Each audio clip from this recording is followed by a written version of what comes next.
dan B bisa. Oke, terima kasih admin kelas J untuk share screen-nya. Untuk kelas A dan B di sini saya share screen dari laptop saya. Nah, oke. Baik, saya buka. Assalamualaikum warahmatullahi wabarakatuh. Waalaikumsalam warahmatullahi wabarakatuh.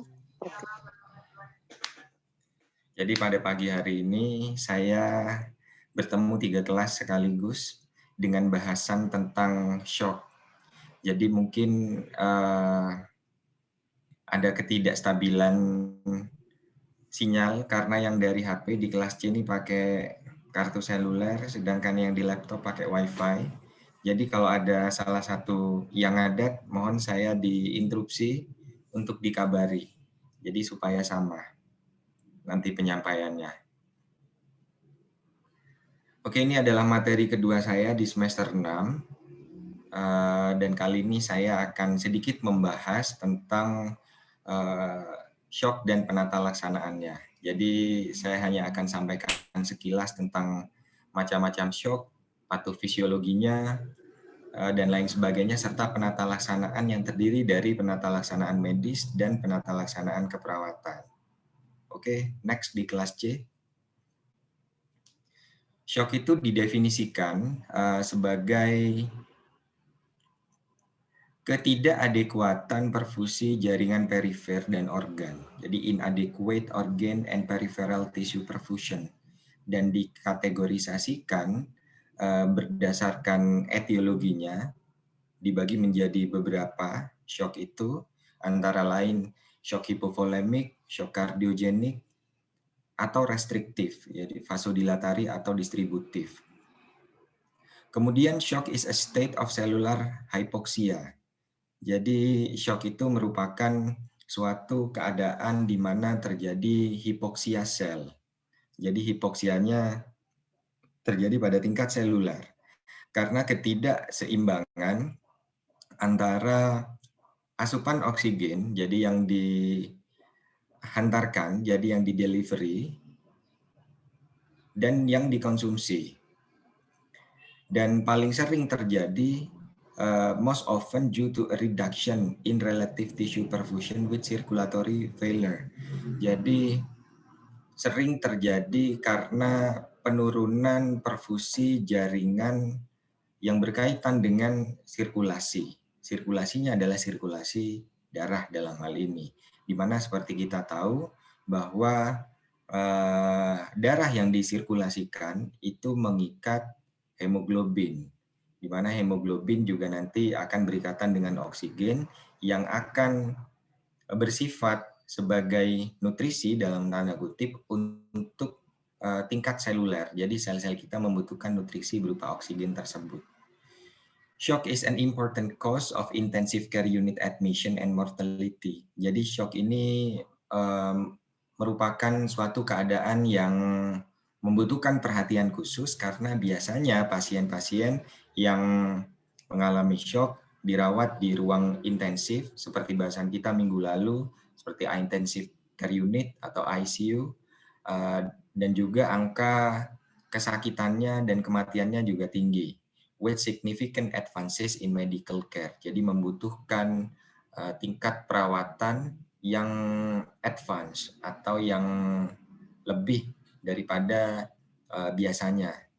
Dan diklasifikasikan sebagai shock kardiogenik, shock septic, distributif, dan juga shock hypovolemic. Clinically, shock can manifest as decompensated patient with evidence of end organ failure or dysfunction.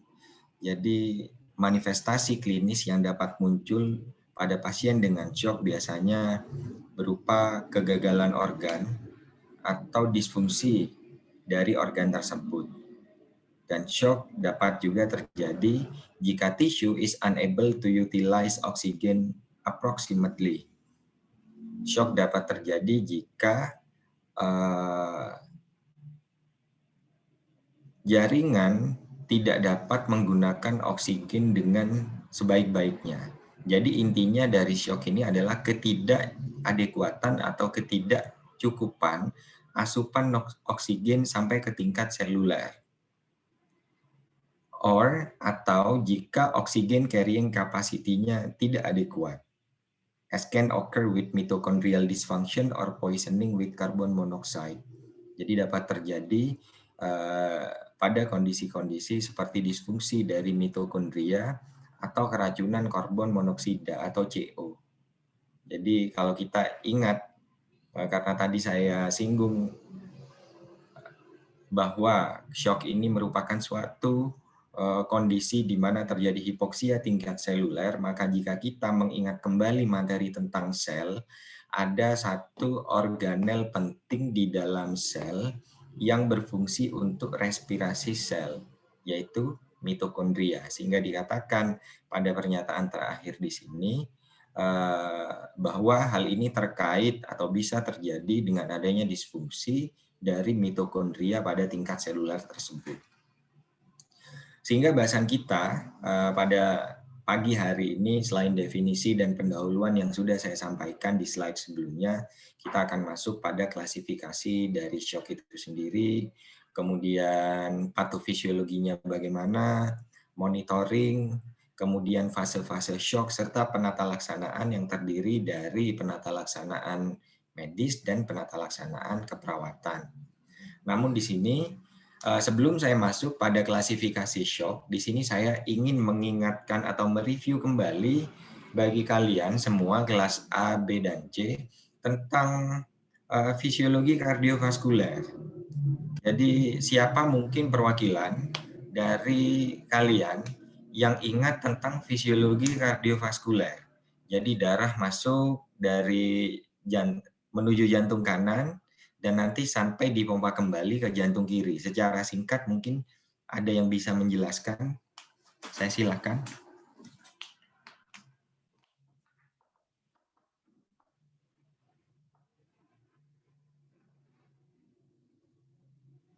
Next slide untuk yang kelas C.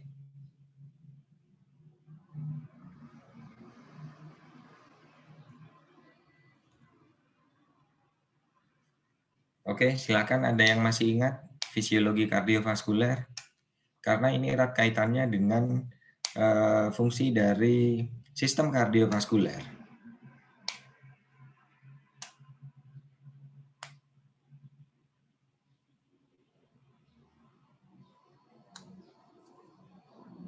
Halo, nggak ada satupun dari 3 kelas ini.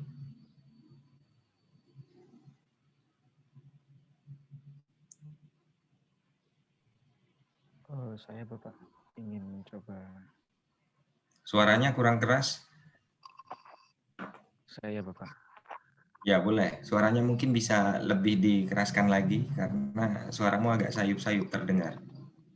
Oke. Jadi sistem peredaran darah pada jantung itu berlangsung dari bilik kiri, kemudian berdiri memompa darah yang mengandung oksigen menuju aorta, kemudian dialirkan ke seluruh tubuh. Kemudian jika kadar oksigen dalam darah berkurang dan hanya tersisa karbon dioksida, maka selanjutnya darah akan berkumpul di pembuluh darah. Kemudian darah akan masuk ke serambi kanan jantung dan bilik kanan jantung. Kemudian pada sistem peredaran darah besar, ada 2 pembuluh darah yang bekerja, yaitu vena cava superior dan inferior. Nah, vena cava superior ini bertugas untuk membawa darah dari kepala dan lengan menuju jantung, sedangkan vena cava inferior ini bertugas membawa darah dari bagian tubuh bawah, dari kaki dan perut menuju jantung. Jadi peredaran darah besar ini bekerja dari jantung ke seluruh tubuh, kemudian kembali lagi ke jantung. Oke, baik. Terima kasih Ramahadi. Mungkin ada yang lain yang ingin menyempurnakan penjelasan dari teman kalian. Tentunya sistem kardiovaskuler ini dalam kerjanya tidak bisa bekerja sendiri, yaitu maksud saya nggak bisa bekerja sendiri jantung saja, tapi ada keterkaitan dengan organ lain yang belum dijelaskan oleh Rama. Mungkin ada yang ingin menyempurnakan penjelasan dari Rama, silahkan.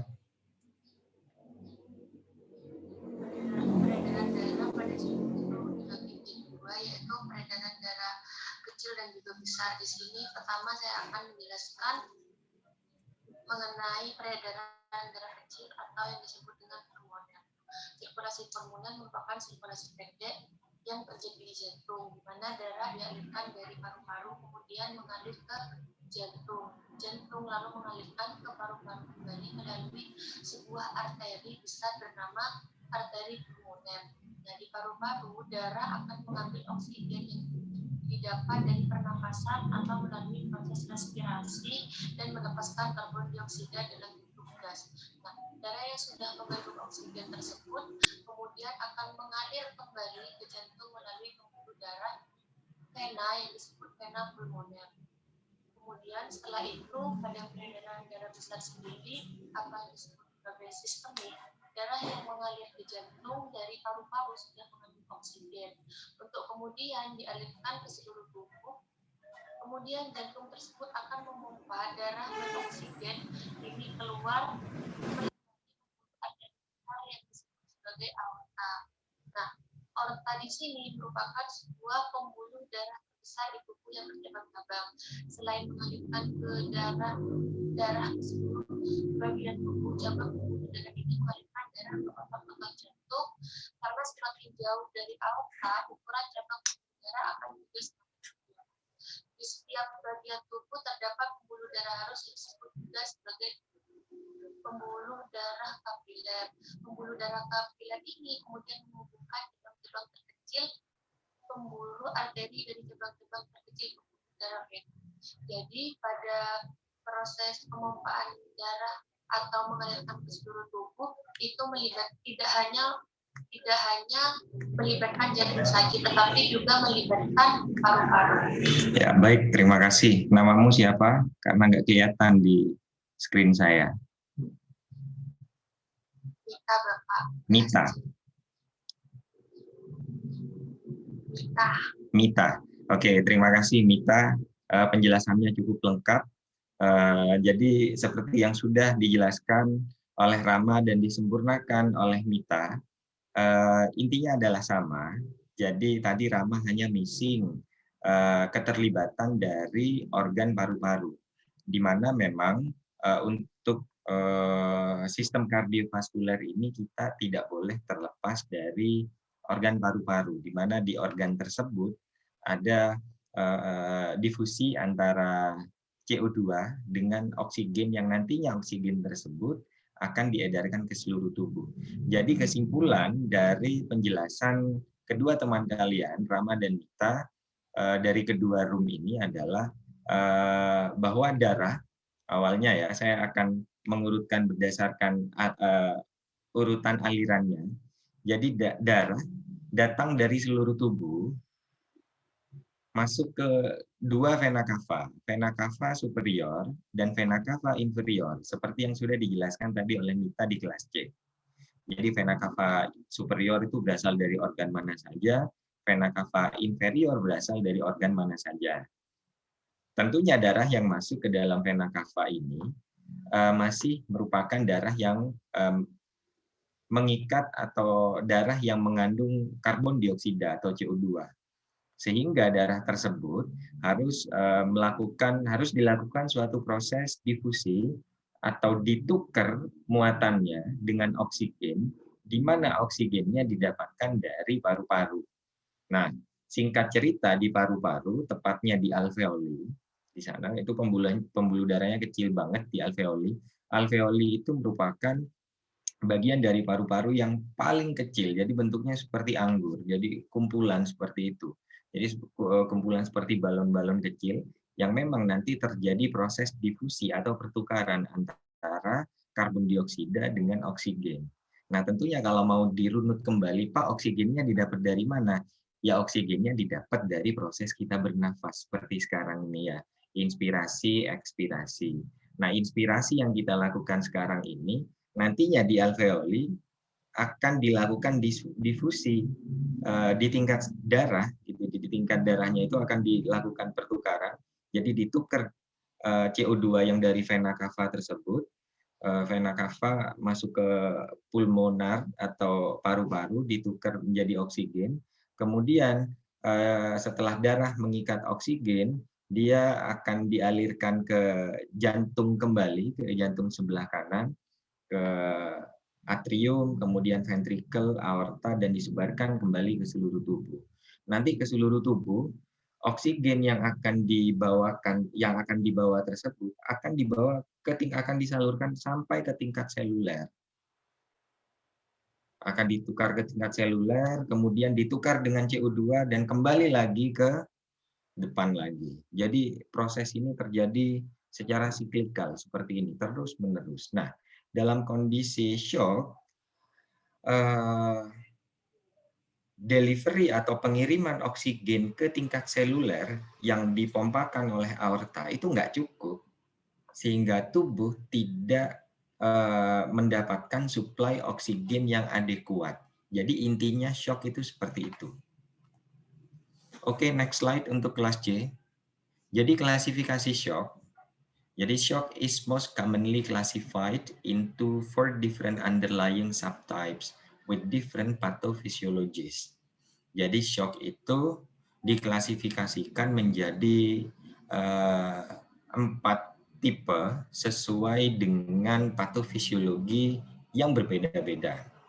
Ada distributive shock yang pertama, yang kedua ada cardiogenic shock, yang ketiga hypovolemic shock, dan yang terakhir ada obstructive shock. Jadi yang pertama distributive shock. Jadi dalam shock kategori ini terjadi severe vasodilatation. Jadi vasodilatasi yang parah. Vasodilatasi artinya pelebaran pembuluh darah. Lawannya adalah vasokonstriksi. Nah, untuk shock kategori yang pertama atau tipe yang pertama ini adalah shock distributif. Ini terjadi vasodilatasi parah di pembuluh darah perifer of the peripheral vasculature. Dan untuk distributive shock ini yang termasuk di dalamnya antara lain adalah shock septic, shock anafilaktik, kemudian drug or toxin induced, dan neurogenic shock. Jadi shock neurogenik. Jadi macam-macam shock yang disebutkan ini masuk dalam distributive shock. Kemudian yang kedua adalah cardiogenic shock. Didefinisikan sebagai primary intracardiac cause, disebabkan karena penyebab dari jantung itu sendiri. Makanya namanya cardiogenic shock. Sebagai contoh antara lain kondisi-kondisi yang dapat menyebabkan cardiogenic shock yaitu aritmia, iskemia, valvular dysfunction, kardiomyopati, leading to decreased cardiac output, di mana kondisi-kondisi tersebut dapat menurunkan cardiac output sehingga terjadi ketidakcukupan isi sekuncup gitu kalau dalam bahasa Indonesianya ya, ketidakcukupan jantung dalam memompa darah ke seluruh tubuh sehingga sesuai dengan fisiologi jantung yang tadi sudah dijelaskan, tingkat seluler akhirnya tidak mendapatkan oksigen. Yang ketiga adalah hypovolemic shock. Ini terkait dengan penurunan intravaskular volume. Jadi shock yang terjadi karena cairannya yang mengalami penurunan. Jadi intravaskuler,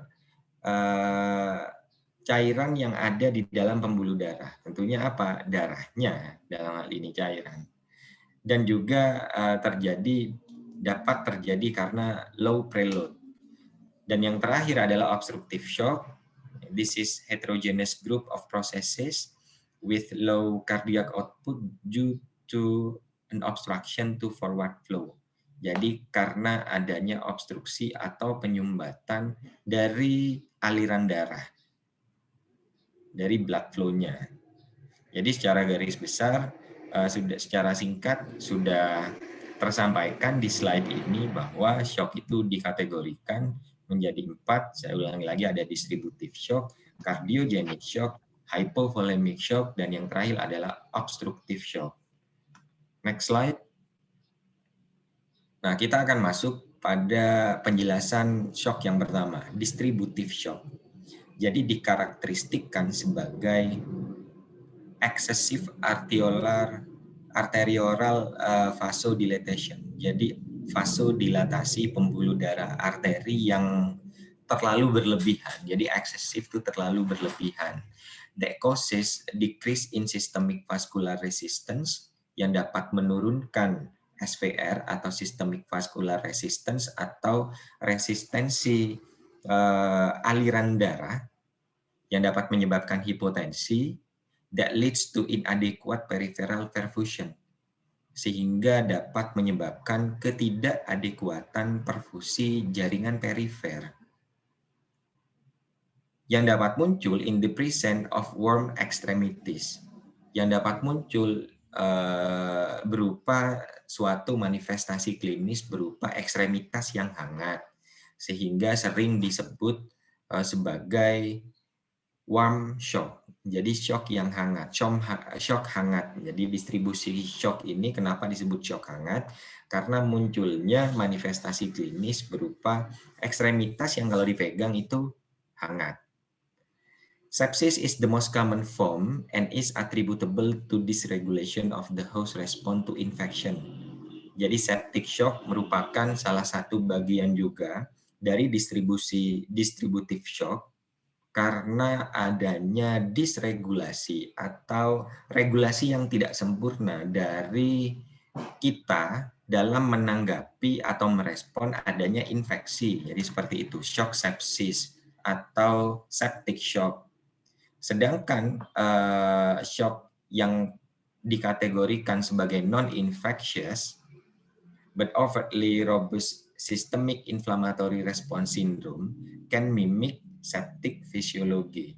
Jadi kasus-kasus non-infeksius juga dapat menyebabkan SIRS atau systemic inflammatory response syndrome yang dapat menyerupai, mimik itu menyerupai, yang dapat menyerupai manifestasi klinis dari shock sepsis yang disebabkan karena infeksi. Seperti contohnya burns, atau luka bakar, pankreatitis, atau penyebab yang lain. Kemudian shock anafilaktik yang juga masuk dalam kategori distributive shock, ini mediated by severe allergic reaction. Jadi reaksi alergi yang parah bisa karena apapun, shock anafilaksis itu, karena obat-obatan ataupun yang lain, ini disebabkan karena adanya rilis atau pelepasan dari imunoglobulin E. Dan biasanya disertai accompanied by bronchospasm. Jadi disertai oleh bronchospasme. Yang terakhir adalah neurogenic shock. Ini biasanya terjadi pada kasus-kasus severe brain or spinal cord injury. Jadi pada cedera otak yang parah, cedera otak berat atau COB, atau cedera tulang belakang atau spinal cord injury. Increase cardiac output via increased heart rate or stroke volume in response to tissue hypoperfusion from extreme vasodilatation and increased permeability.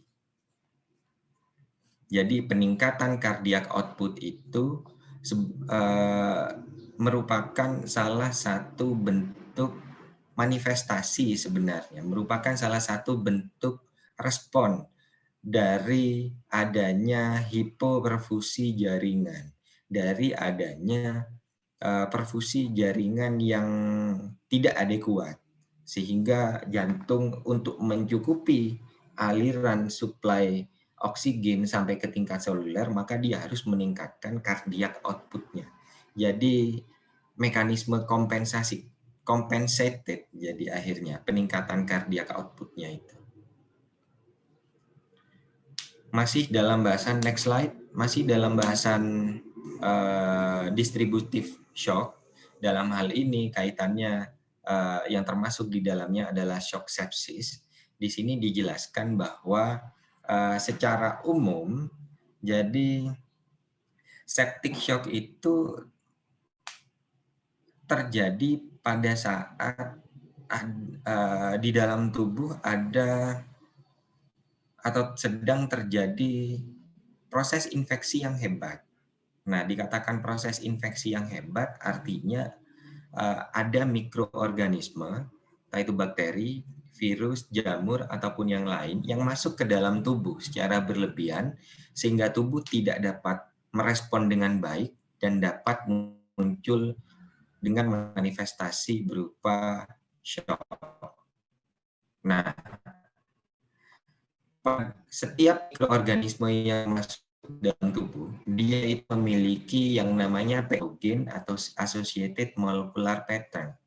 Jadi di dalam atau di sebuah tubuh, dalam tanda kutip tubuh si mikroorganisme, ada yang namanya PAMP. Nah, tujuan adanya PAMP itu sebenarnya adalah untuk dia melakukan perlekatan di dalam tubuh nanti. Perlekatannya dengan apa nanti ada di penjelasan ini. Untuk melakukan perlekatan yang dapat menyebabkan proses-proses kimiawi di dalam tubuh itu sendiri. Nah, penjelasan yang pertama, jadi sebagai contoh di sini saya ambilkan kasus dari masuknya bakteri atau basil gitu ya. Jadi bakteri itu ada yang masuk kategori gram negatif, ada yang dikategorikan gram positif. Jadi ada dua, gram negatif dengan gram positif. Nah, keberadaan lipopolisakarida, jadi si bakteri itu punya suatu lapisan yang namanya lipopolisakarida di surface-nya, di surface, di permukaan. Jadi lipopolisakarida pada bakteri gram negatif itu akan berikatan dengan lipopolisakarida binding protein dan CD14 kompleks.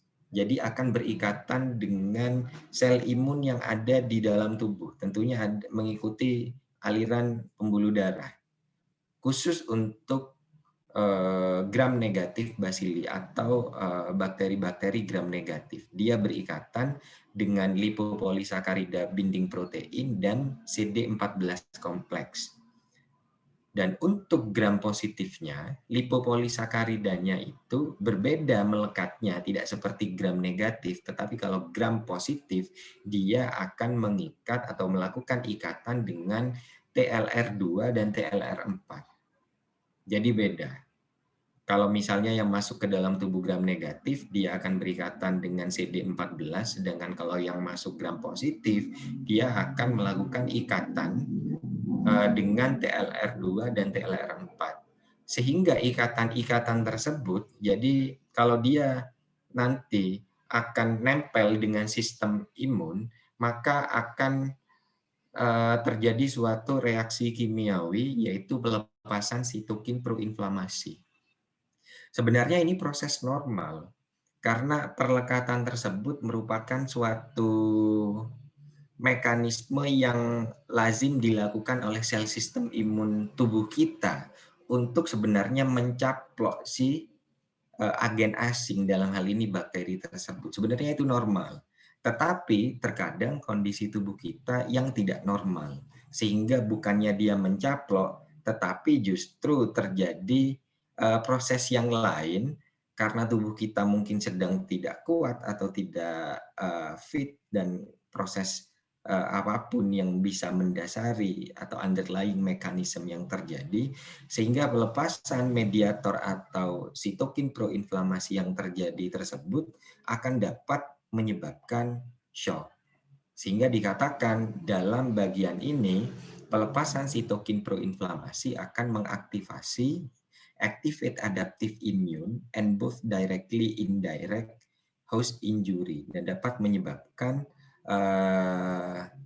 injury yang disebabkan karena pelepasan dari sitokin proinflamasi tersebut.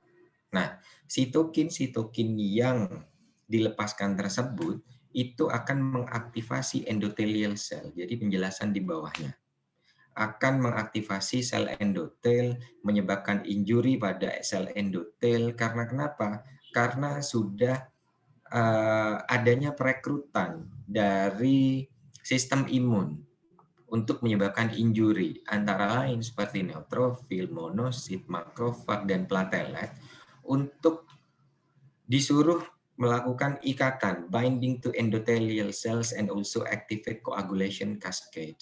Jadi dia disuruh berikatan dengan sel endotel dan akan mengaktifasi dari sistem koagulasi yang lain.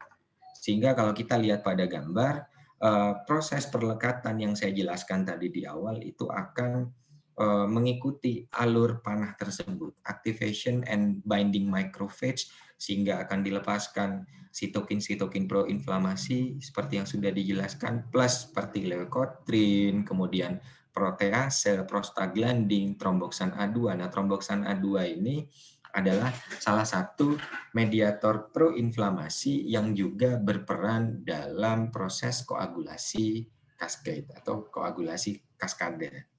Sehingga nanti akan dapat menyebabkan endothelial damage.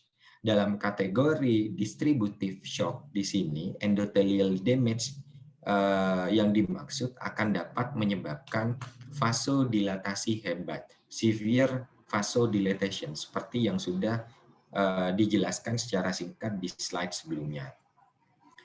Sepsis sendiri, untuk penjelasan yang bagian bawah, sepsis sendiri increases the activity of inducible nitric oxide synthase, INOS. Jadi sepsis akan meningkatkan aktivitas dari INOS yang nantinya juga akan mengikuti peningkatan berupa peningkatan dari sintesis nitric oxide atau NO. Di mana jika nitric oxide ini nanti dikeluarkan atau teraktivasi, maka dia bersifat sebagai poten vasodilator. Jadi nitric oxide itu bersifat sebagai vasodilator yang hebat. Sehingga pembuluh darah tidak heran akan mengalami suatu proses yang namanya vasodilatasi. Nah, prosesnya terjelaskan di slide ini. Next. Jadi distributive shock dalam hal ini adalah shock septik berdasarkan mekanisme yang dijelaskan di slide sebelumnya bahwa terjadi peningkatan vasodilatasi. Tentunya prosesnya sudah dijelaskan ya, tanda panah dari shock distributif ke peningkatan vasodilatasi. Tadi prosesnya atau mekanismenya keterkaitan antara perlekatan dari agen infeksi dengan sistem imun kita sampai merilis atau mengeluarkan mediator proinflamasi, tentunya tidak perlu saya jelaskan kembali di panah, sehingga langsung pada penjelasan selanjutnya yaitu peningkatan vasodilatasi. Di mana saat pembuluh darah mengalami vasodilatasi itu kan vasodilator ya, jadi melebar. Yang normalnya sekian, melebar menjadi sekian. Itu arti dari vasodilatasi. Di mana vasodilatasi itu dapat terjadi penurunan resistensi aliran darah atau penurunan resistance to blood flow. Atau kata lainnya adalah terjadinya penurunan tahanan aliran darah.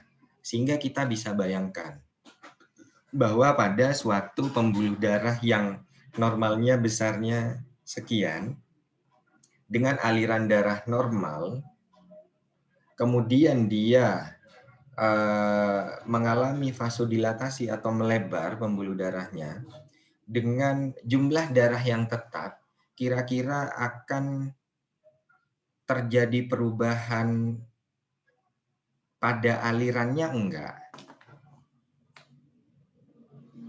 Yang normalnya besarnya segini, dengan volume darah yang sama, alirannya dengan kecepatan tertentu, kemudian pembuluh darahnya membesar, kira-kira alirannya akan mengalami perubahan atau enggak?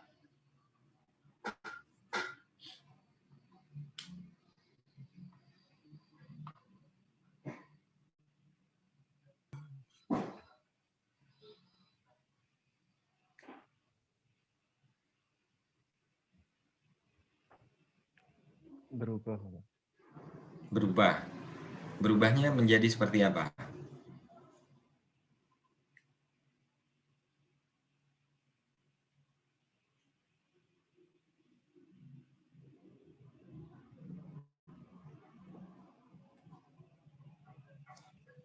menjadi lebih meningkat aliran darah. Berubahnya Menjadi terbalik. meningkat. Oh, Terbalik.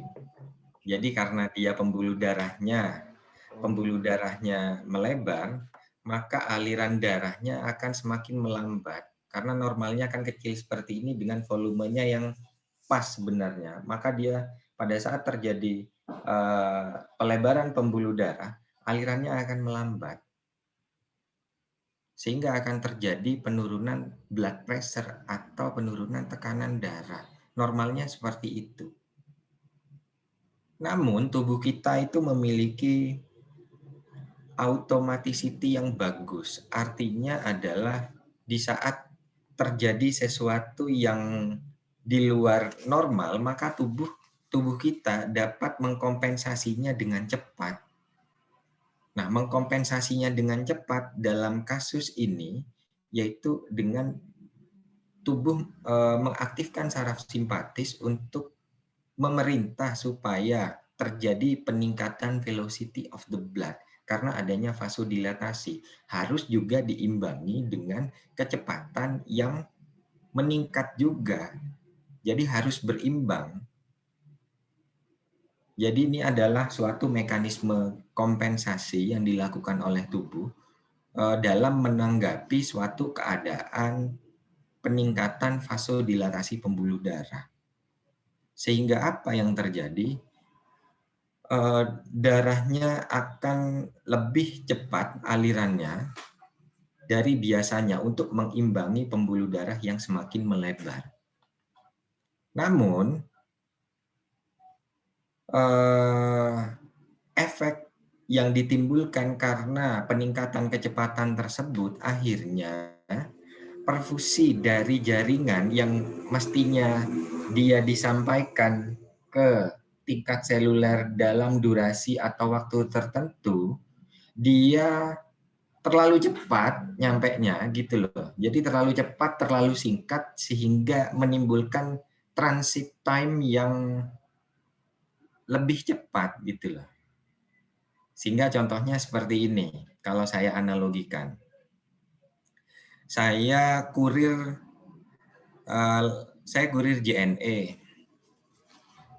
Mau ngantarkan barang ke rumahnya Della, misal.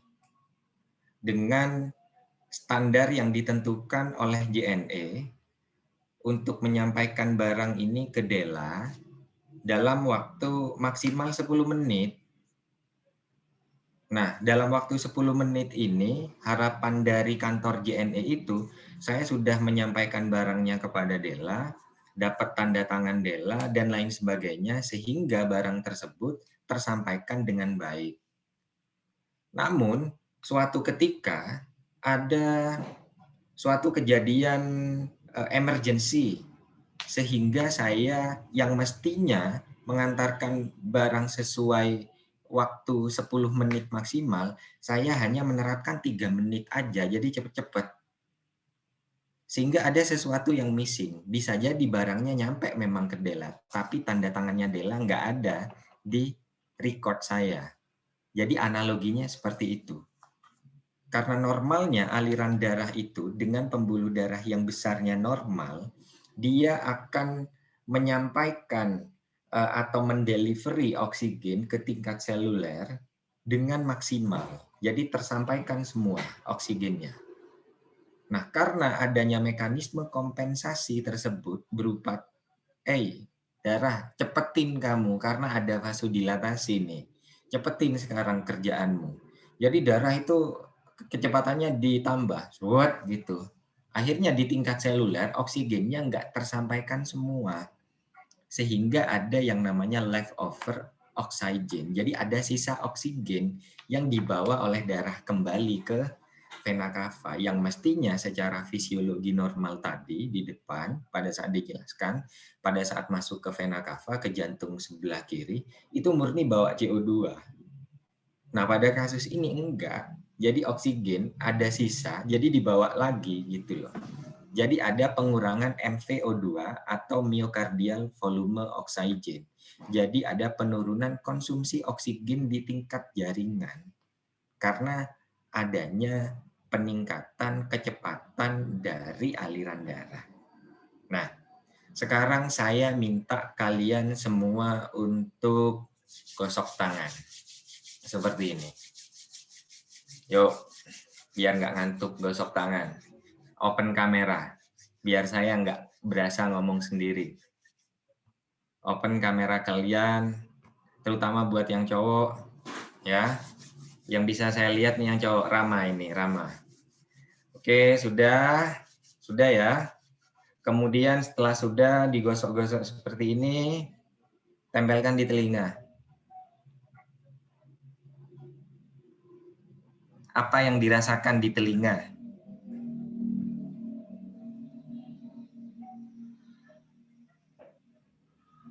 Hangat, Pak. Hangat, Nah, Pak. kenapa kok hangat? Hangat, Ada yang Bapak. bisa jelaskan?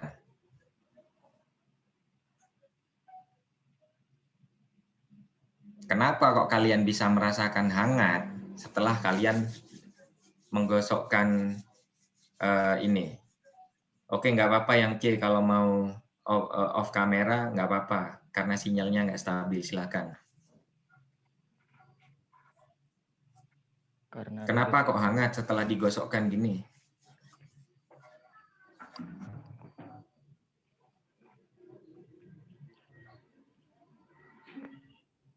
Karena ada gesekan.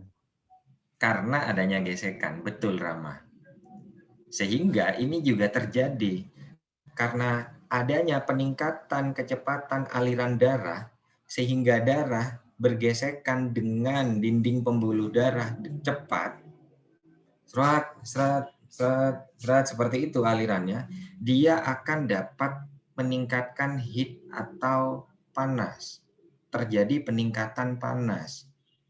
Sehingga hal inilah yang dapat menimbulkan suatu manifestasi berupa warm atau hangat pada ekstremitas.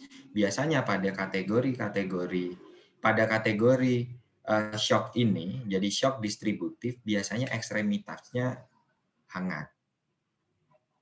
Atau disebut juga dengan istilah warm shock. Karena prosesnya seperti itu, seperti yang sudah saya jelaskan. Semoga bisa dipahami. Yang kedua adalah cardiogenic shock.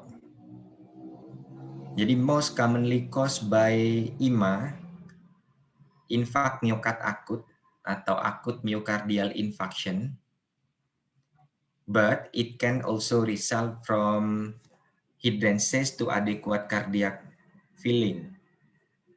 Tetapi juga dapat merupakan suatu hasil dari rintangan atau ketidakcukupan pengisian jantung, cardiac filling, seperti kondisi-kondisi tamponade jantung. Jadi di mana tamponade jantung itu didefinisikan sebagai terganggunya fungsi jantung dalam memompa darah akibat adanya tekanan yang kuat pada jantung. Nah, kemudian yang kedua adalah characterized by initial hypotension, jadi dikarakteristikkan oleh hipotensi yang dapat menyebabkan pelepasan vasoconstrictor. Ini kebalikan dari shock sebelumnya, distributive shock. Kalau distributive shock tadi pelepasan vasodilator hebat, pada shock kardiogenik justru sebaliknya akan dilepaskan vasoconstrictor. Fungsinya adalah sebenarnya adalah untuk menyeimbangkan atau mengembalikan ke normal blood pressure sebenarnya. Characterized by low left ventricular stroke volume and accompanied by inappropriate slow heart rate. Jadi adanya penurunan dari volume left ventricular yang juga disertai dengan heart rate yang rendah. Nah, kebalikan dari shock yang pertama tadi, di sini dapat muncul manifestasi klinis berupa cool extremities. Jadi ekstremitasnya justru mengalami dingin atau teraba dingin karena adanya vasokonstriksi di perifer dan peningkatan SVR. Jadi kebalikan dari proses pada shock yang tipe pertama.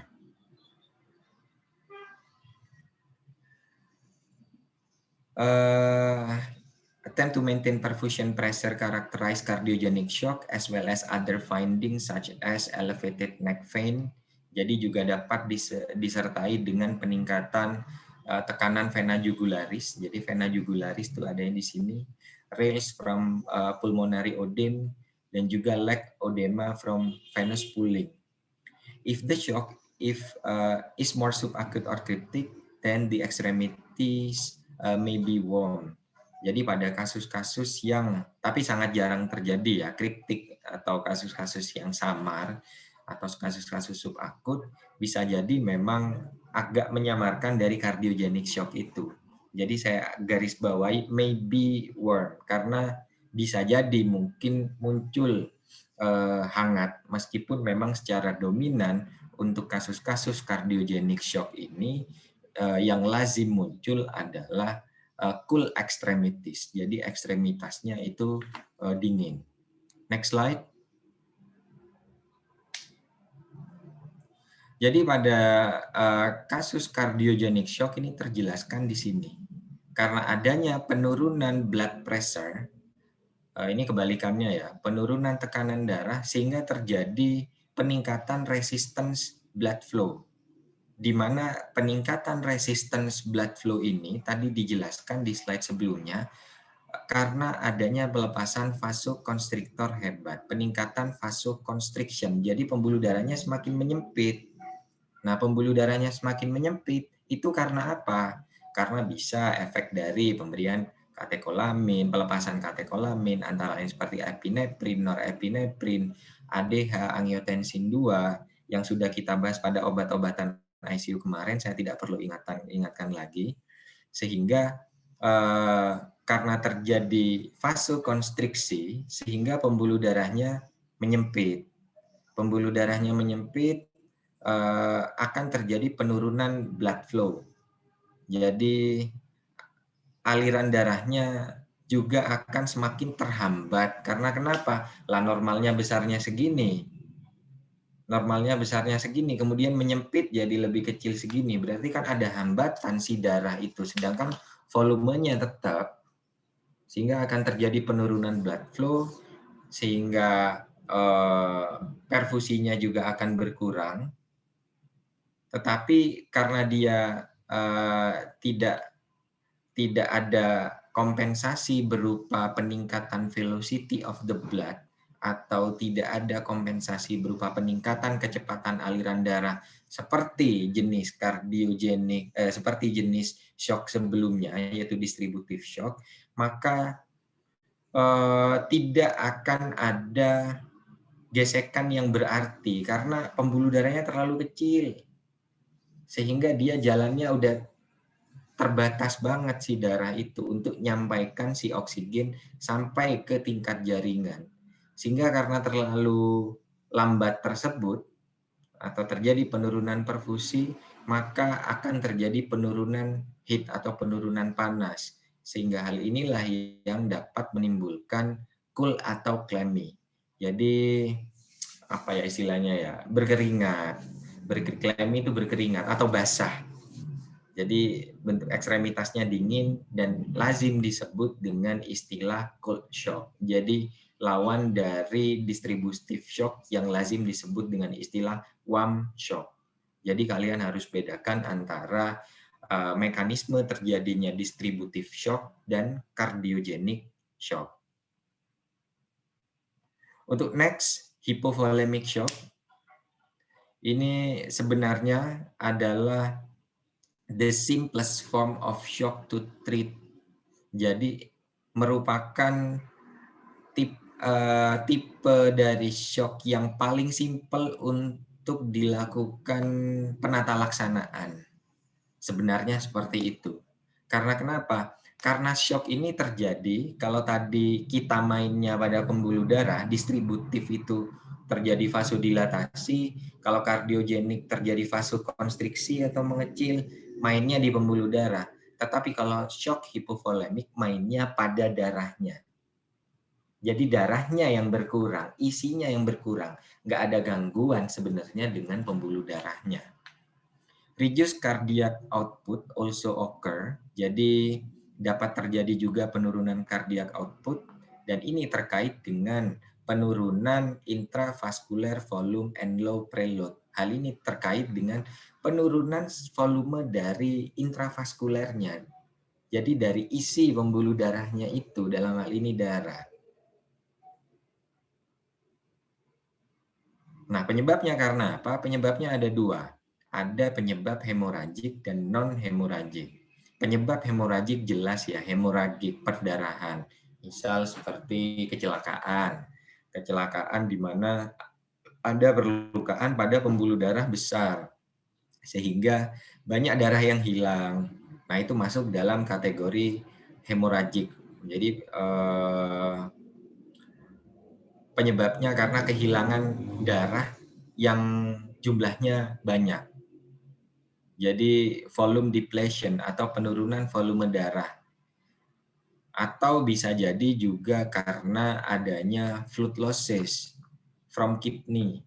Jadi kehilangan cairan dari mekanisme yang dilakukan oleh ginjal seperti diuresis, atau adanya tumpukan garam, di mana seperti kita tahu garam itu mengandung natrium, dan natrium sifatnya adalah mengikat air.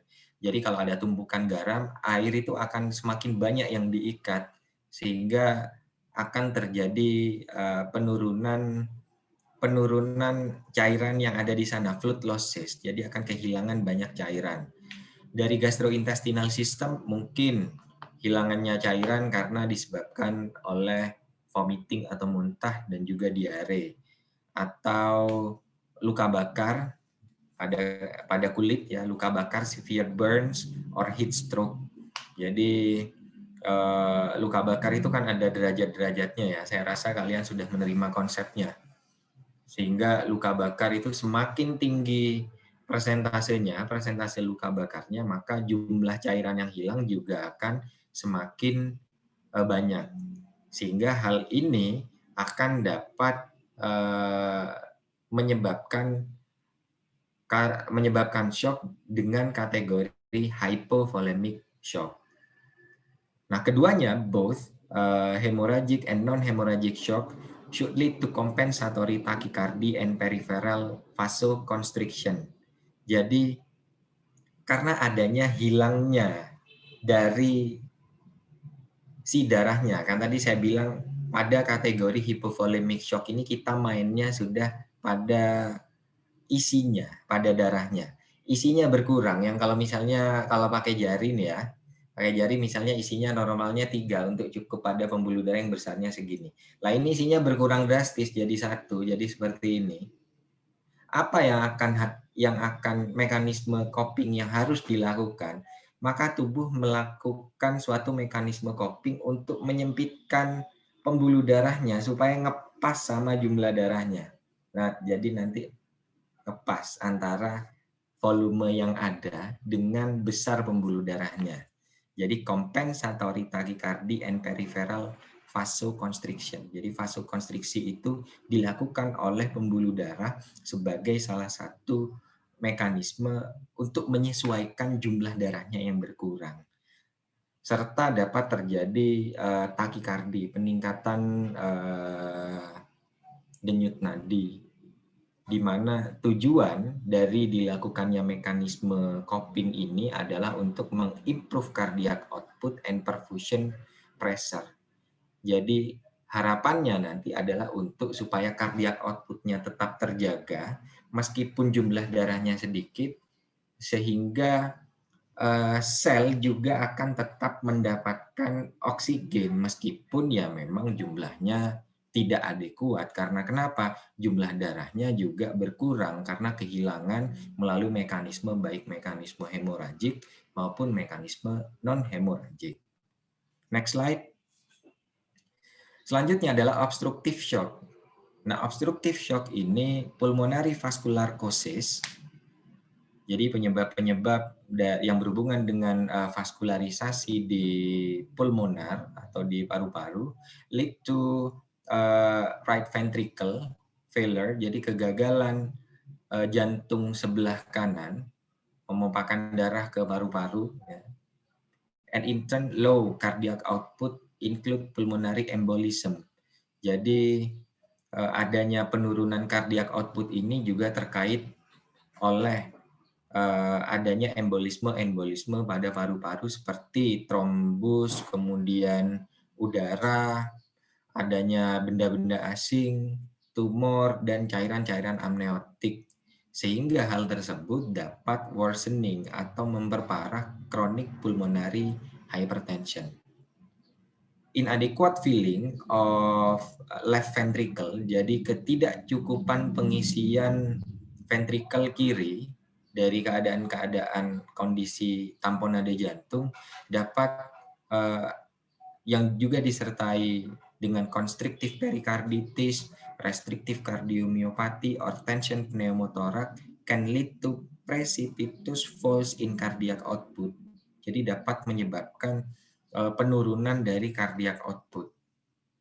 Obstructive shock can mirror cardiogenic shock. Jadi memiliki kemiripan dengan cardiogenic shock dalam manifestasi klinisnya on clinical exam due to peripheral vasoconstriction, increased jugularis vena pressure, and tachycardia.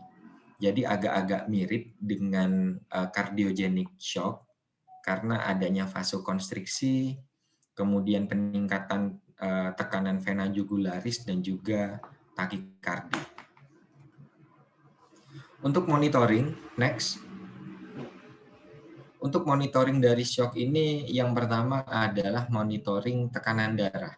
Jadi blood pressure monitoring. Sebenarnya blood pressure ini mungkin merupakan the oldest form of perfusion monitoring outside the physical exam. Jadi merupakan suatu monitoring yang sudah lama dilakukan, gitu ya. Sudah lama dilakukan untuk mengidentifikasi perfusi, karena yang kita lihat pada pengukuran tekanan darah itu kan ada sistolik dan diastolik. Jadi bagaimana kemampuan suatu jantung untuk memompa darah itu bisa kita interpretasikan dari hasil pengukuran tekanan darah. It is monitor either statically by sphygmomanometer, jadi melalui alat yang namanya sphygmomanometer ya, baik itu raksa atau melalui yang jarum itu. Saya rasa kalian sudah bisa melakukan pemeriksaan tekanan darah semua. At the extremities, pada ekstremitas biasanya di sini ya, ekstremitas atas, meskipun di tempat lain juga bisa, di ekstremitas bawah juga bisa. Entah, saya nggak tahu apakah kalian sudah pernah mencoba mengukur tekanan darah di ekstremitas bawah. Cuman waktu saya dulu, waktu praktek profesi, pernah melakukan pemeriksaan darah di ekstremitas bagian bawah. Karena yang di atas tidak memungkinkan untuk dilakukan pemeriksaan. Atau continuously via arterial catheter. Generally, mean arterial pressure or MAP atau MAP less than 65 mm Hg is considered pathological. Jadi mean arterial pressure kurang dari 65 mmHg ini diindikasikan atau dipertimbangkan sebagai suatu keadaan yang patologis. Dan penelitian studies memperlihatkan, have shown memperlihatkan bahwa MAP di atas 65 mmHg tidak berkaitan dengan evidence adanya hipoperfusi atau mortality. Sebenarnya ini saya ambilkan dari salah satu jurnal.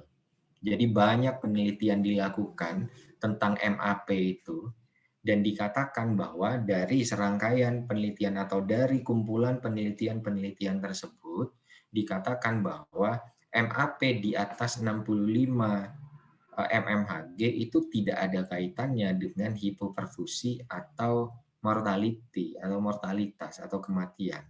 Jadi ya kematian atau hipoperfusi sebenarnya bukan, atau sedikit mungkin dipengaruhi ya oleh mean arterial pressure. Nah, sebelum saya lanjutkan ke keterangan selanjutnya, saya ingin menanyakan kembali pada kalian kelas A, B, dan C, kira-kira untuk mengukur MAP atau mean arterial pressure itu caranya bagaimana? Ada yang masih ingat? Sistol ditambah 2 diastol dibagi 2. Sistol tambah 2 diastol dibagi 2. Ada yang punya pendapat lain? Mungkin dari kelas C, silahkan.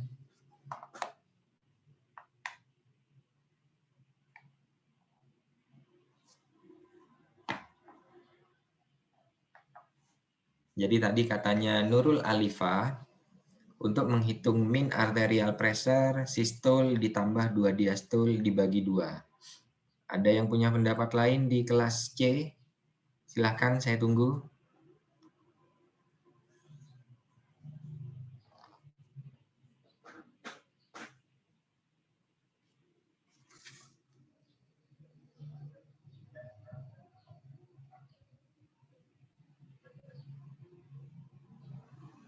Kelas C masih ada, masih hidup semua. Maaf Bapak, dibagi 3. Ya, saya maafkan. Oke, kelas C nggak jadi. Udah diralat sama Nurul Alifa.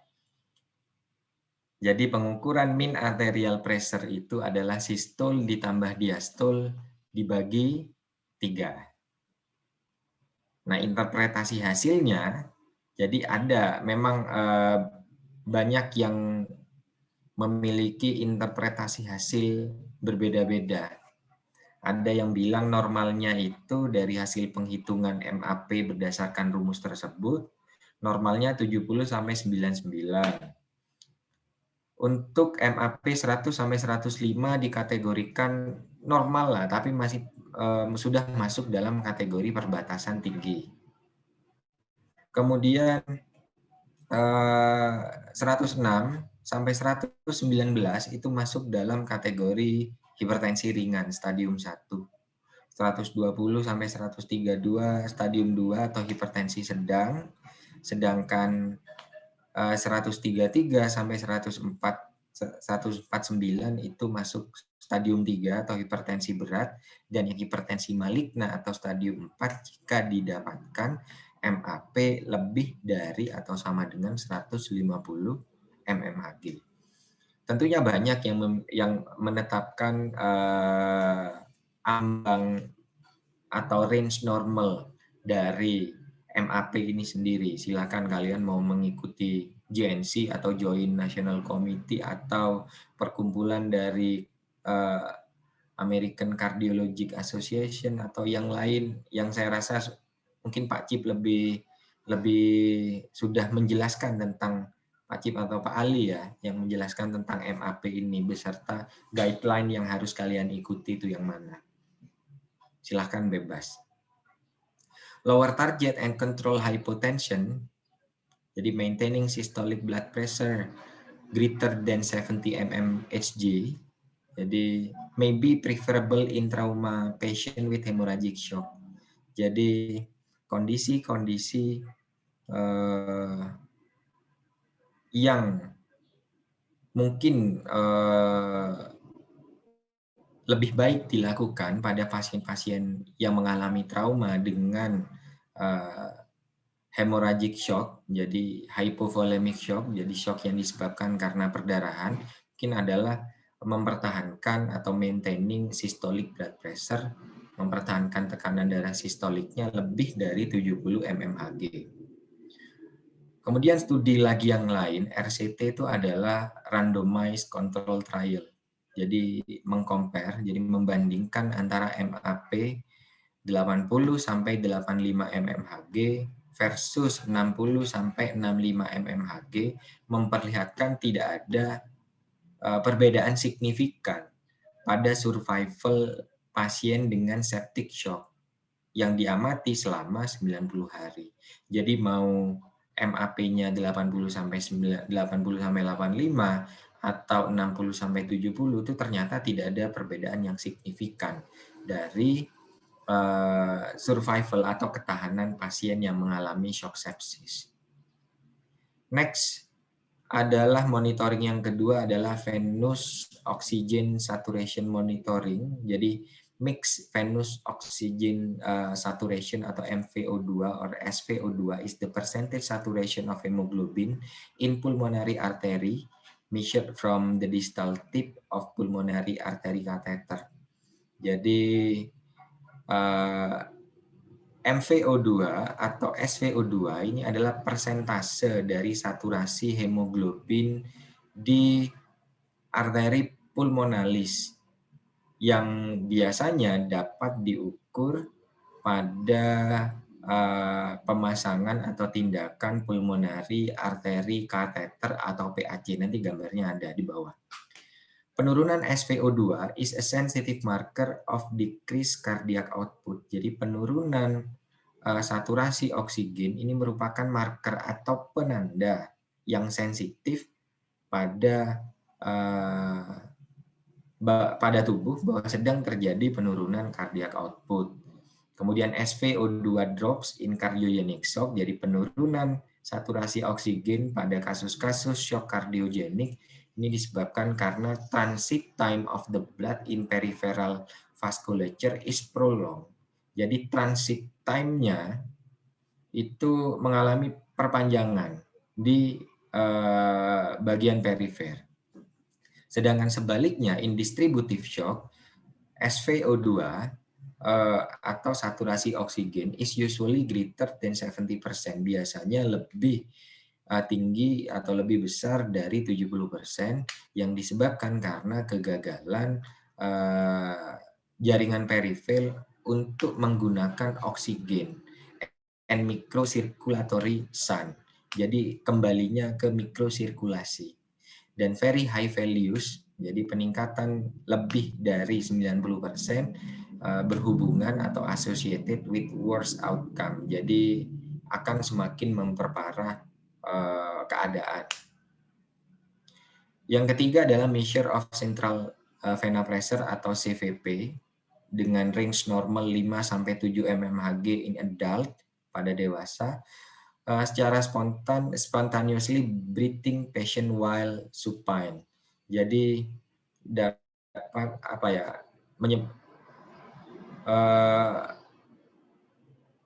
central vena pressure pada range normal 5-7 mmHg tercapai pada pasien dewasa yang bernafas normal dengan posisi supinasi atau terlentang.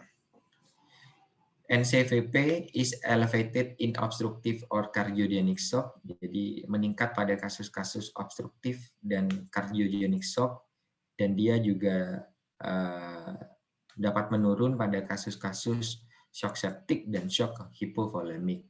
Dan central vena pressure ini can be indirectly measured by clinical assessment of jugularis vena pressure or ultrasound evaluation of inferior vena cava.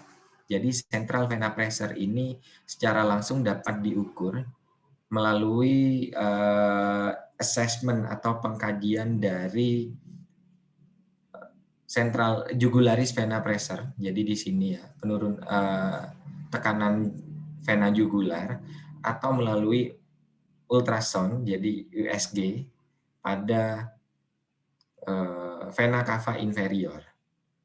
It can be measured directly via simple manometer attached to central venous catheter atau CNV. Dan CVP ini traditionally been used to guide fluid management. Nah, central vena pressure ini biasanya sangat berguna untuk membantu dalam penata laksanaan cairan, but it is not clear that CVP is a precise or accurate measure in critically ill.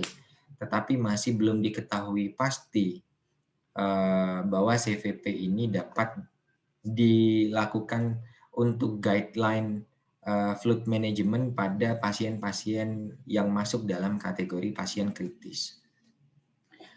Next, selanjutnya adalah cardiac echocardiografi and ultrasonography. Jadi cardiac echocardiography is often useful in the evaluation of patient in shock, providing information about diagnosis and capturing serial changes in contractile function. Jadi ekokardiografi jantung ini sangat berguna untuk evaluasi pasien shock karena menyediakan informasi tentang diagnosa serta memberikan gambaran dari serial changes, dari perubahan-perubahan yang terjadi secara berkala pada fungsi jantungnya, fungsi kontraksi jantungnya. Kemudian ultrasound atau alat-alat USG, jadi standard two-dimensional ultrasound, can provide real-time assessment of dynamic changes in inferior vena cava. Jadi USG dengan dua dimensi, standar dua dimensi, ini dapat menyajikan atau dapat memberikan gambaran secara real time dari adanya perubahan yang terjadi di vena cava inferior yang berhubungan which correlate with direct measurement of CVP and use clinically to predict stroke volume, dapat digunakan secara klinis untuk memprediksi mekanisme dari stroke volume to fluid boluses based on diameter and collapsibility of the cava for a patient in shock. Jadi karena sudah memberikan gambaran sehingga sudah tahu berapa besar diameter dari si pembuluh vena cava ini, sehingga hal tersebut dapat memprediksi atau memperkirakan jumlah stroke volume sehingga nantinya kita sebagai tim kesehatan bisa menentukan jumlah cairan yang cukup atau pas pada pasien tersebut. Selanjutnya adalah PAC atau pulmonary artery catheter. Sering disebut dengan istilah Swan-Ganz catheter. Saya rasa karena saya sering mendengar Pak Cip ini menyebut istilah ini, Swan-Ganz catheter, atau Pak Ali mungkin ya, kateter Swan-Ganz ini. Jadi jenis tindakan ini atau monitoring ini perhaps the most storied journey as a hemodynamic monitoring modality in critical care. Jadi istilahnya ya dia itu sebagai gold standard untuk monitoring status hemodinamik pada pasien-pasien kritis. Namun tindakan ini adalah tindakan invasif. Karena invasifnya kenapa? Karena dia involve placement of central venous catheter into internal jugular vein. Jadi memasukkan kateter sampai ke vena jugularis. Jadi dia sangat invasif karena memasukkan kateter tersebut. Tetapi ini dikatakan merupakan gold standard dalam pemantauan status hemodinamik pasien kritis. Large prospective cohort study. Jadi lagi-lagi saya menyampaikan pada kalian tentang hasil penelitian di luar sana. Penelitian cohort itu kan penelitian yang dilakukan sekarang, kemudian diikuti selama beberapa tahun ke depan. Itu penelitian cohort. Jadi efeknya diamati di masa depan. Jadi large, jadi penelitian cohort ini dilakukan dengan jumlah yang banyak, jumlah yang responden yang banyak, didapatkan juga pada studi-studi randomized control trial in high risk surgical patient. Jadi pada pasien-pasien bedah yang beresiko tinggi, ini pemasangan Swan-Ganz catheter ini dikatakan berdasarkan banyak hasil penelitian itu no benefit, tidak ada keuntungan yang begitu signifikan sebenarnya dibandingkan dengan standard care. Memang dia merupakan gold standard untuk memonitor status hemodinamik pasien kritis, tetapi berdasarkan hasil penelitian cohort yang saya jelaskan barusan, ternyata dibandingkan dengan standar care itu nggak ada keuntungan apa-apa, bahkan terjadi significant increase in mortality, peningkatan angka mortalitas, peningkatan masa tinggal di ICU length of stay, dan peningkatan biaya tentunya, karena ini tindakan invasif. Complication atau komplikasi yang dapat muncul dengan pemasangan swan gun catheter ini antara lain adalah infection of the line, infection pada lokasi yang dipasang tersebut. Kemudian bisa terjadi aritmia karena adanya iritasi dari otot jantung atau miokardium, dan juga adanya ruptur dari arteri pulmoner. Nah, itu gambarnya, itu ada di pojok kiri bawah. Itu adalah pemasangan dari atau tindakan PAC atau pulmonary artery catheter. Nah, monitoring selanjutnya adalah passive leg raising. Passive leg raising atau lebih dikenal dengan singkatan PLR atau PLR dalam bahasa Indonesia, is designed to determine which patient will have an increase in cardiac output with fluid challenge. Jadi digunakan untuk menentukan pasien-pasien yang ingin dilakukan ingin mendapatkan outcomes berupa peningkatan cardiac output. Tentunya tidak invasif ya, karena hanya meningkatkan posisi kakinya saja. Raising the legs of a supine patient, jadi pasien tidur terlentang, kakinya ditinggikan setinggi 45 derajat Celcius sudutnya, nggak ada Celciusnya, 45 derajat, 45 degrees. Tujuannya adalah untuk meningkatkan systemic pressure, jadi meningkatkan tekanan sistemik, which will in turn increase venous return, jadi meningkatkan aliran balik ke vena, yang nantinya dapat meningkatkan cardiac output, yang dapat dideteksi dengan adanya perubahan di pulse pressure-nya atau changes in pulse pressure. Multiple studies, jadi banyak penelitian atau juga review systematic review has been found that PLR reliable to increase cardiac output. Jadi ditemukan bahwa passive leg raising ini sangat reliable untuk meningkatkan cardiac output, apalagi dia tindakannya ya tidak invasif ya, hanya meningkatkan posisi kaki aja sebesar 45 derajat. Tetapi kelemahan monitoring atau tindakan ini adalah tidak bisa dilakukan pada pasien-pasien yang mengalami operasi kaki, habis mengalami operasi kaki, entah itu fraktur atau amputasi, leg amputation, some urologic or gynecologic surgeries. Jadi operasi-operasi di sistem perkemian atau sistem reproduksi pada wanita yang kontraindikasi dilakukan leg raising atau peningkatan pengangkatan posisi kaki, ini merupakan kontraindikasi dilakukan. Dan juga limitation atau apa ya istilahnya ya, atau keterbatasannya ini tidak bisa dilakukan pada pasien yang mengalami head trauma atau trauma kepala dengan adanya manifestasi peningkatan tekanan intrakranial seperti contohnya hipertensi, karena terjadi aliran balik sehingga meningkatkan cardiac output. Kalau misalnya pasien tersebut adalah pasien-pasien yang mengalami intrakranial hypertension, maka tindakan ini cukup memberikan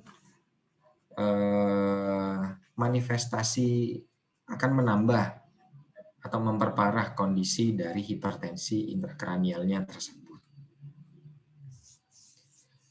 Next, selanjutnya adalah fase shock.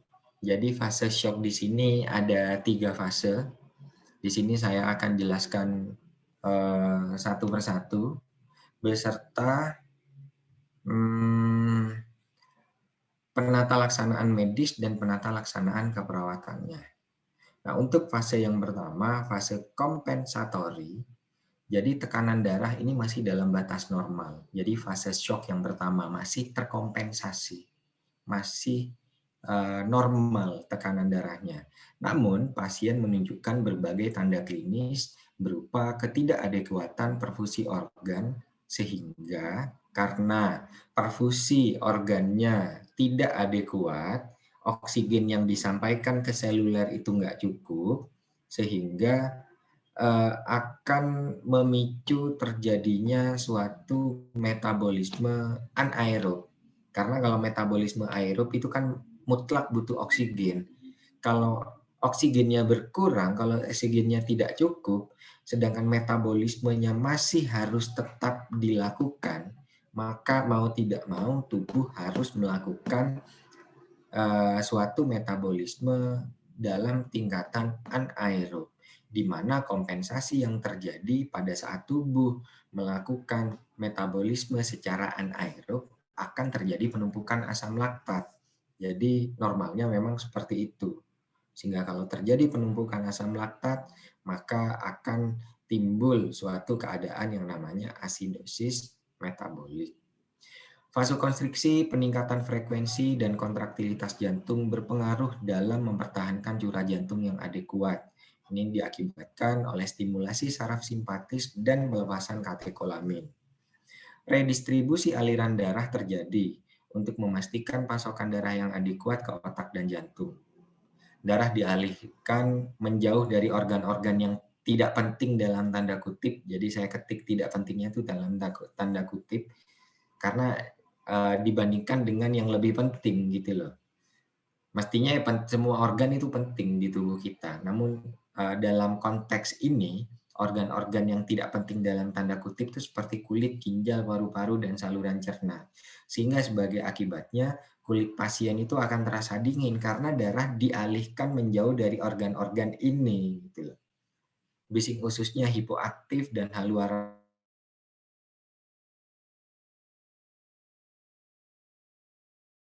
mensuplai dalam hal ini jantung untuk dapat mensuplai darah lebih adekuat sehingga oksigennya akan normal. Oksigen delivery-nya atau pengiriman oksigen ke jaringannya akan normal sehingga nggak terjadi metabolisme anaerob. Masih di fase kompensatori, asidosis metabolik dapat meningkatkan peningkatan RR, memfasilitasi pembuangan CO2 berlebih, dan mengakibatkan kenaikan pH darah, sehingga dapat sering menyebabkan alkalosis respiratorik, sehingga jika terjadi alkalosis respiratorik, maka dapat terjadi perubahan status mental seperti penurunan kesadaran dan lain sebagainya. Sehingga kondisi-kondisi ini jika tidak dikompensasi dengan cepat, maka metabolisme anaerob yang dapat meningkatkan penumpukan asam laktat dan menyebabkan asidosis metabolik justru akan dapat menyebabkan alkalosis respiratorik melalui mekanisme yang ada di penjelasan akhir tersebut. Next slide. Untuk penata laksanaan medis, pada fase kompensatori pengobatan diarahkan pada identifikasi penyebab shock, memperbaiki gangguan yang mendasari, dan mendukung mekanisme fisiologis. Penggantian cairan dan medikasi ini mempertahankan tekanan darah adekuat dan memulihkan perfusi jaringan. Nah, tugas kita ada pada di penata laksanaan keperawatan. Jadi pada fase kompensatori, peran seorang perawat adalah pemantauan status hemodinamik berupa pengkajian perfusi jaringan, seperti pemantauan tingkat kesadaran, pemantauan kulit, kemudian haluaran urin, dan juga tanda-tanda vital. Pemantauan hasil pemeriksaan lab mungkin didapatkan adanya peningkatan kadar natrium serum dan glukosa darah sebagai respon dari pelepasan ADH atau antidiuretik hormon dan katekolamin. Pemantauan status pasien selama pengobatan dan mengkaji efek langsung dari pengobatan, serta yang terakhir memberikan penjelasan tentang prosedur diagnostik dan pengobatan yang sedang dilakukan. Tujuannya adalah untuk menurunkan stres dan tingkat ansietas, karena seperti yang kita tahu bersama bahwa pada saat kita melakukan tindakan apapun kan kita harus menjelaskan tentang prosedur tersebut. Permisi Pak, nama saya Hendra Kurniawan, saya dari Fikes Unmu Jember, ingin melakukan tindakan ini kepada Bapak, apakah Bapak bersedia? Itu merupakan standar operasional prosedur yang harus kalian lakukan kalau kalian akan melakukan suatu tindakan pada seorang pasien. Karena kenapa? Dengan kita menjelaskan maksud dan tujuan atau apapun kepada pasien ataupun keluarga, hal tersebut dapat meningkatkan pengetahuan yang berujung pada keadekuatan pengetahuan baik dari pasien maupun dari penderita itu sendiri, sehingga stresnya tidak terjadi, tidak ansietas atau tidak cemas.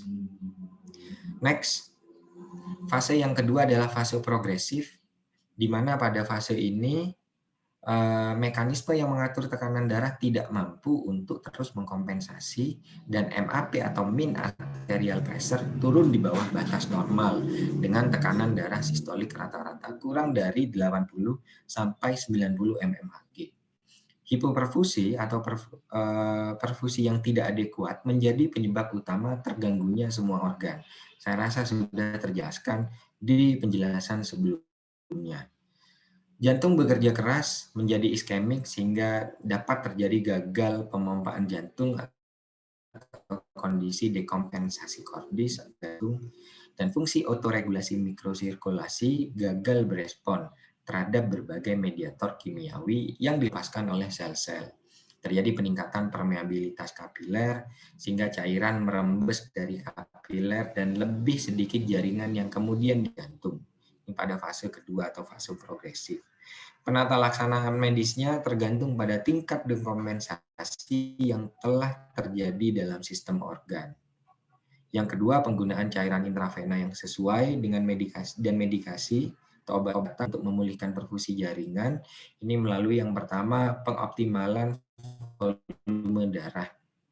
Yang kedua, mendukung kerja pemompaan jantung. Ketiga, memperbaiki kompetensi sistem vaskuler.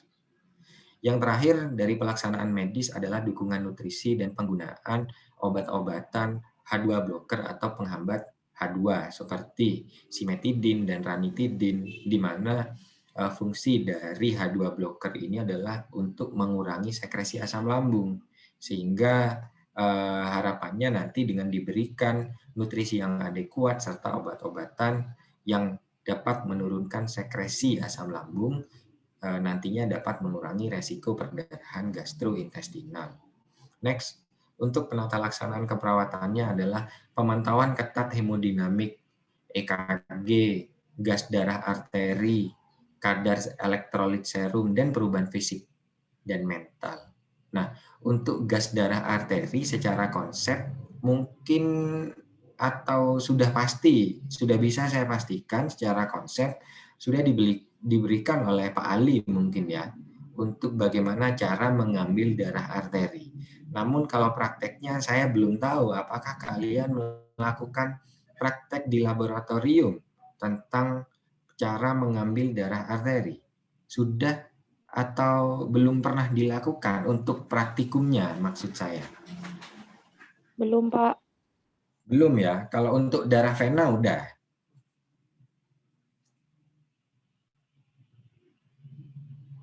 Saya rasa kalau untuk pengambilan darah vena udah ya. Jadi gampang karena memang lebih tidak beresiko. Karena kalau arteri itu kan resiko semburannya itu kan lebih tinggi daripada vena. Kalau vena kan setelah selesai ya hanya diginikan di plester sudah, mungkin akan nggak terlalu nyemprot. Tapi kalau arteri agak hati-hati. Namun di sini saya pernah jadi kalau besok kalian masuk tahap profesi itu, jangan malas untuk melakukan tindakan-tindakan atau kompetensi atau prasat yang jarang sekali dilakukan. Saya dulu kan satu kampus dengan Pak Ali di UB ya, di UB Malang. Jadi memang praktek kita itu di Rumah Sakit Saiful Anwar Malang. Rumah sakit besar, rumah sakit rujukan, setara seperti Rumah Sakit Dr. Sutomo Surabaya, di mana untuk daerah-daerah sekitar yang seperti Jember, Situbondo, yang kecil-kecil itu ya, kemudian Blitar, dan lain sebagainya itu kalau mau dirujuk ke rumah sakit yang besar itu ya ke Saiful Anwar, sehingga kami mahasiswa itu tidak kekurangan pasien dan tidak kekurangan prasat-prasat yang aneh-aneh. Saya rasa mungkin di Subandi sekarang sudah mulai ramai, sehingga kadang mungkin dilakukan pengambilan darah arteri. Jadi saya pernah melakukan sendiri. Jadi katakan ini adalah pembuluh darah arteri. Jadi saya diajari oleh perawat UGD itu pada saat itu, pembuluh darah arteri itu kan sifatnya adalah berdenyut ya di sini ya. Ada denyutannya. Jadi pembuluh darah arteri yang normalnya berdenyut itu, kita harus memeriksanya itu menggunakan 2 jari. Jadi jari yang telunjuk dengan jari tengah, di mana kedua jari ini kita pastikan dapat merasakan denyutan dari pembuluh darah arteri si pasien. Sehingga kita bisa tarik garis imajiner antara jari telunjuk kita dengan jari tengah, tarik garis imajiner, kira-kira di sanalah kira-kira arah dari pembuluh darah arteri. Maka setelah kita mengira-ngira dengan menarik garis imajiner dari kedua jari kita ini, kita tusuk gini ya, 90 derajat. Kita tusuk, tusuk sampai sedalam berapa, Pak? Tusuk sampai ada darah yang masuk sendiri ke spet tanpa harus kita tarik, tanpa harus kita aspirasi. Jadi kita cukup memegang seperti ini spetnya. Jadi pakai 2 jari di pembuluh darah, kita masukkan 90 derajat, kita insertkan, kita injeksikan, terus sampai dia bergerak sendiri darahnya. Nah, kalau sudah bergerak ya kita stop. Diambil sejumlah darah yang kita butuhkan, setelah itu kita cabut, setelah dicabut, ini kita tutup ya dengan kapas alkohol, dan kemudian karena pembuluh darah arteri itu kaya akan oksigen dan akan dilakukan pemeriksaan, jangan lupa untuk tentunya dengan pengaman ya, supaya kita tidak tertusuk jarumnya. Ini biasanya segera dilipat, apa sih dilipat itu ya? Maksud saya tuh jarum suntiknya itu ditutup supaya nggak ada celah. Biasanya kalau jarum suntik itu kan ada bolongannya di sini tuh kan, itu ditutup gitu. Ditutup supaya kandungan oksigennya itu yang ada di dalam darah arteri itu nggak menguap keluar, sehingga nanti hasil pemeriksaan laboratoriumnya akurat. Jadi itu sekilas tentang pemeriksaan gas darah dari arteri. Kemudian penata laksanaan keperawatan yang kedua adalah kolaborasi dengan semua tim kesehatan dengan cermat melakukan dokumentasi, baik dokumentasi cairan maupun obat-obatan termasuk respon pasien. Memastikan keselamatan dan kenyamanan pasien dengan memastikan bahwa semua prosedur, termasuk prosedur invasif, dilakukan dengan teknik yang tepat. Dan mengurangi aktivitas fisik pasien dan meningkatkan kualitas istirahat. Dan memberikan informasi tentang status kesehatan pasien pada keluarga atau penanggung jawab pasien. Karena lazimnya pasien-pasien shock itu dirawat di ruang intensif yang nggak boleh keluarga berbondong-bondong. Jangankan satu keluarga, jangankan banyak, satu keluarga yang nungguin tuh biasanya nggak boleh kalau seperti di ICU. Jadi sebisa mungkin kita kalau ketemu keluarga pasien, ya menyampaikan informasi seperlunya bahwa kondisi pasien seperti ini, dan seperti itu. Jadi tujuannya adalah untuk mengurangi kecemasan keluarga yang menunggu juga di luar. Next, untuk fase yang terakhir yaitu fase irreversible. Pada tahap atau fase ini menunjukkan kerusakan organ yang sudah sangat parah, sehingga pasien tidak berespon terhadap pengobatan dan tidak mampu bertahan. Jadi ini sudah fase yang sudah nggak bisa dikoreksi kembali, irreversible. Meskipun mendapat pengobatan, tekanan darahnya masih tetap aja rendah.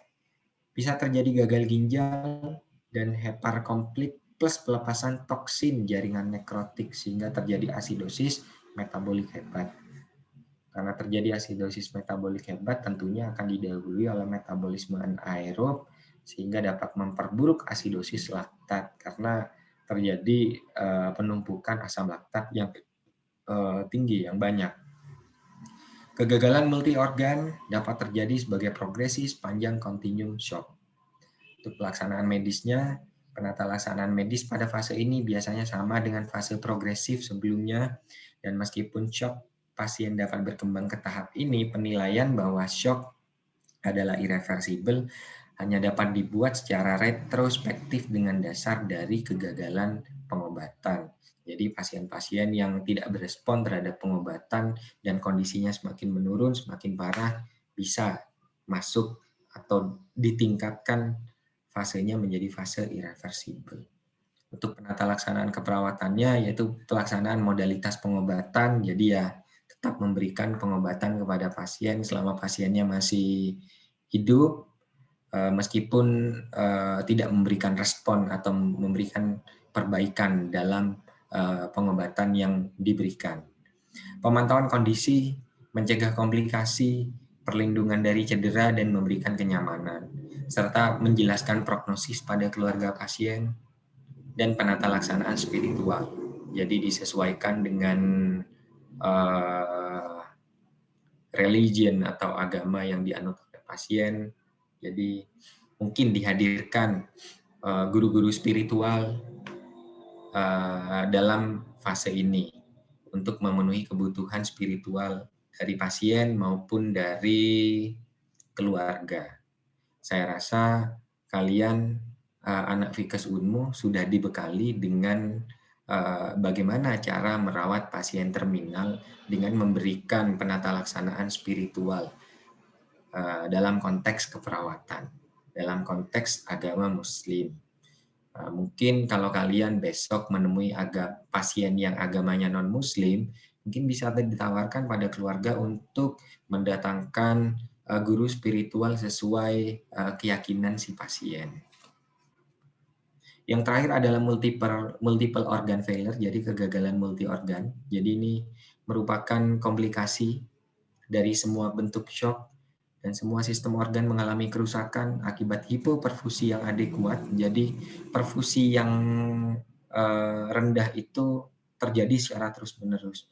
Urutan kegagalan organ biasanya dimulai dari paru-paru dan diikuti oleh gagal hepar dan juga ginjal. Manifestasi klinis awal biasanya adalah pulmonal seperti cedera paru yang menyebabkan pasien membutuhkan intubasi dalam waktu 24 sampai 72 jam pertama.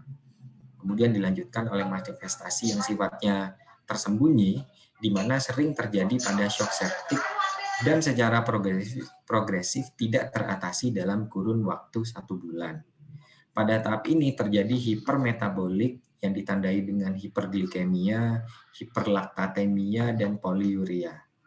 Jika hipermetabolik tidak dapat diatasi, maka multiple organ failure atau MOF akan berlanjut dengan keadaan seperti ikterik, hiperbilirubinemia, dan gagal ginjal. Dan pada fase ini pasien membutuhkan obat-obatan vasoaktif dan terapi cairan serta angka mortalitasnya meningkat hingga 60% pada tahap awal dan 90% pada tahap MOF lanjut. Mungkin itu saja bahasan kita pada pagi hari ini tentang shock dan penata laksanaan, baik penata laksanaan medis maupun penata laksanaan keperawatan. Saya rasa waktunya berlebihan ya. Pastinya waktu kita sampai 9.40. Mungkin ada sedikit yang ingin didiskusikan terkait topik ini. Mohon maaf karena waktunya saya melebihi batas. Kalau kalian ada kuliah lagi setelah ini, mungkin bisa kita akhiri kalau ada perkuliahan lainnya. Saya nggak lihat-lihat jam soalnya, mohon maaf sekali. Karena biasanya saya lihat HP, tapi HP saya kepake di kelas C.